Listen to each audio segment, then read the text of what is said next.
नमस्ते दोस्तों, स्वागत है आप सबका कहानियों की सफ़र स्नेहा के साथ।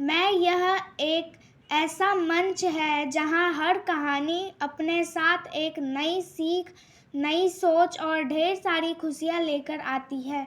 बच्चों से लेकर बड़ों तक यहाँ हर उम्र के लिए कुछ खास है। तो चलिए इस खूबसूरत और रंग बिरंगे सफ़र का हिस्सा बनिए और कहानियाँ के जादू को महसूस कीजिए। साथ चले, कहानियाँ सुने और सपनों की दुनिया में खो जाएं। कहानी का शीर्षक है छोटे कदम और बड़ी उड़ान। रामपुर गांव में भले ही सुंदर प्रकृति और सादगी थी, लेकिन वहाँ सपनों का आकाश तंग था। लड़कियों की शिक्षा को बोझ समझा जाता था। मीनू को पड़ोस की सहेलियां शादी के बाद घर के कामों में लग गई। मीनू जब उन्हें देखती तो सोचती, क्या मेरा भी यही भविष्य है? लेकिन उसकी माँ का विश्वास हमेशा उसे प्रेरणा देता।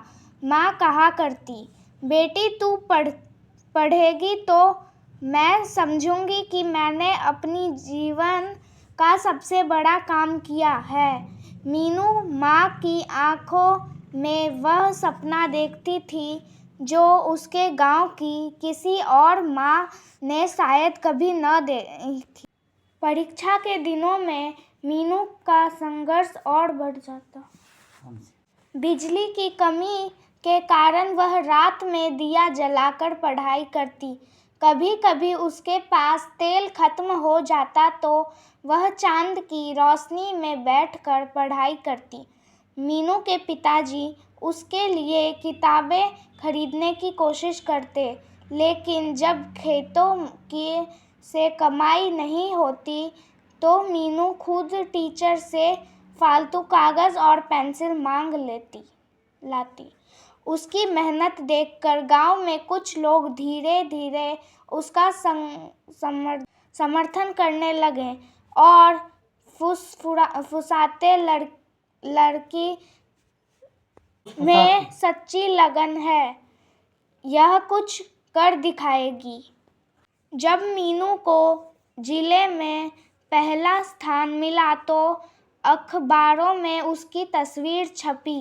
गांव में बुजुर्गों ने उसे आशीर्वाद दिया और सरपंच ने गांव की पंचायत में उसकी उपलब्धि का जश्न मनाया।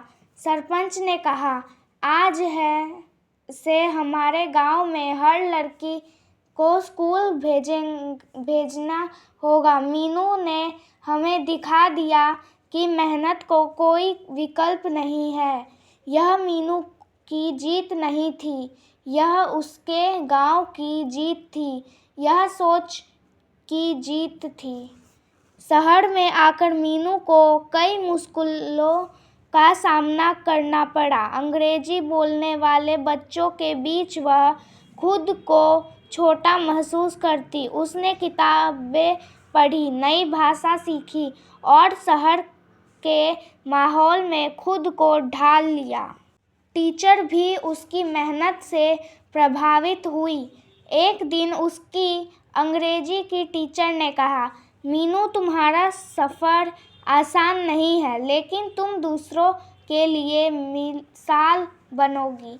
यह शब्द मीनू के जीवन का मोड़ बन गया। अपनी पढ़ाई पूरी करने के बाद जब मीनू वापस गांव लौटी और वहां पढ़ना शुरू किया तो पूरे गांव में बदलाव की एक नई लहर दौड़ पड़ी। वह सिर्फ किताबें नहीं पढ़ाती थी, बल्कि बच्चों को सपने देखना भी सिखाती थी। वह कहती, सपने देखो और उन्हें पूरा करने के लिए कदम उठाओ। कोई भी कदम छोटा नहीं होता।